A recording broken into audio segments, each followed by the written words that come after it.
Okay, let me get this straight. You're saying that you Original character. Yes, I don't see why you think I'm a copy of you. You know what? Just ask Godzilla and see if he can recognize us differently. Okay, let's see if he can recognize us apart. Okay. Yo, Godzilla! Are you able to tell us apart? Well, of course. He is Mecha G-Fantis, and you are Mecha Godzilla. Okay, see ya. Told ya. What's up, everybody? My name's Eric King, and today we are doing a figure review on, if you read the title, Mecha G-Fantis for G-Fest's sake. Now, the people who gave me this is on the channel Dojo Studios. Look them up; they're awesome. If you don't know their channel, I'll leave one of their videos or movies in the description of which he appeared in. Anyway, just for them. And also, why do I have tape on his one arm? Because his arm broke during the flight back, and you most likely saw him in my collection update. But anyway, just for G-Fest's sake and for Dojo Studios, I'm going to give his history off. Okay, so once humans wanted to make a protector besides, King Usagi, because they thought that G-Fantis was a villain, and they wanted to make a protector for it, and they made Mecha G-Fantis. Mecha G-Fantis went berserk and decided, you know what, enough's enough. He flies off, he goes off to the wilderness where King Usagi is, and he kills a bunch of people, and even kills his master and his masters. Eventually, this girl who knows King Usagi sends him out to fight Mecha G-Fantis and loses. But until G-Fantis appears, also loses.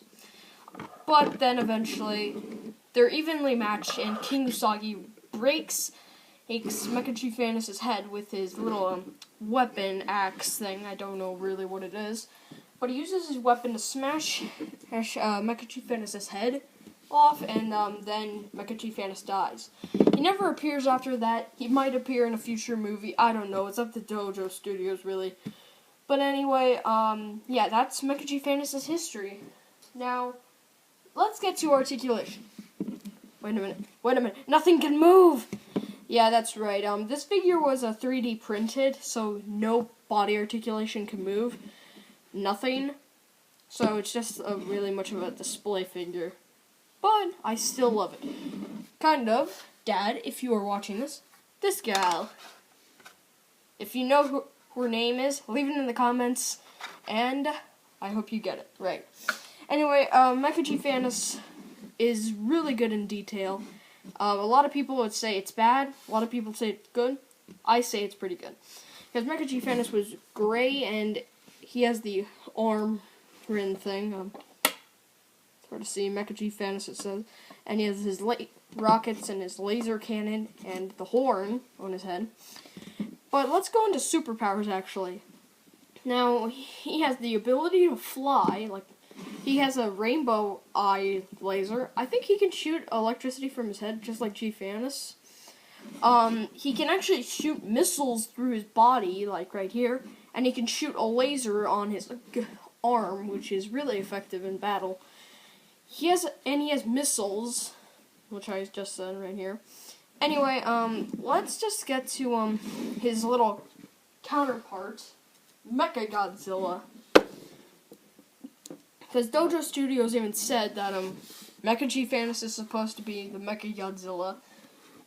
G-Fantis is supposed to be Godzilla, and apparently King Usagi is supposed to be King Caesar. Now, they actually look pretty good together. But if you don't have this Mecha Godzilla, I'll bring out the one most of you have. This Mecha Godzilla, who's more in scale. But anyway, let's just get into size comparison while he's here. Mecha Godzilla and Mecha G-Fantis actually work pretty good. I don't know how big Mecha G-Fantis is. They never really say it in the movie. But he is pretty good. Now, I can compare him with his arch rival in the movie.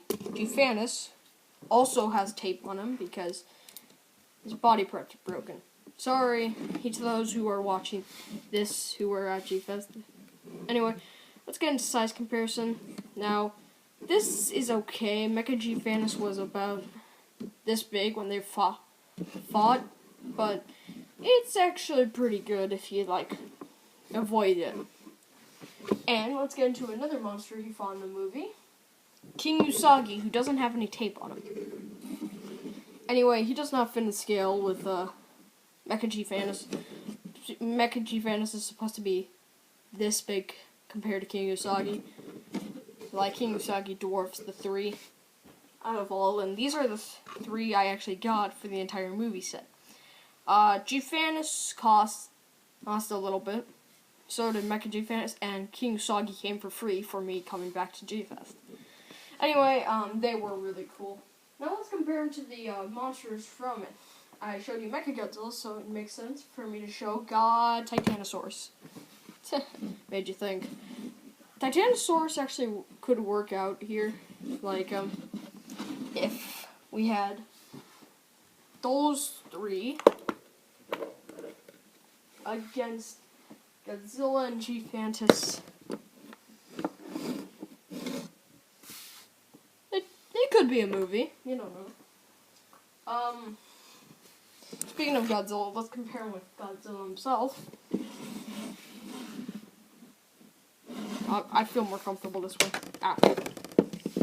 Anyway, Godzilla doesn't really work in this category because compared to G-Fantis, he was about the same size or even a little shorter. So I think Mecha G-Fantis would be this big.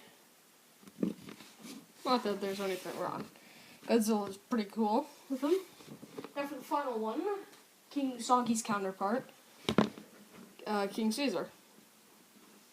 Now, King Caesar, compared to Mechagodzilla, he was this big.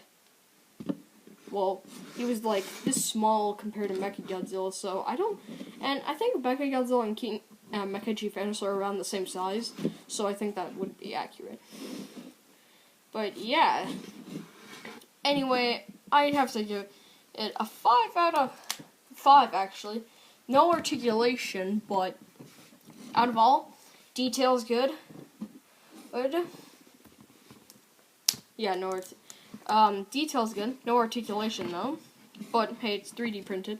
So, detail's good. Sculpting's good. Sizing's good. He might not fit in scale with his friends, but, hey, it'd be hard to make them exactly accurate. So, you know what? I give him 5 out of 5. I'd get this figure. How did I get him? I got him at G-Fest, so just go there to get him. So, like, comment, and subscribe. And subscribe to Dojo Studios. I will leave their video of where Mecha G-Fantis appeared in the description below.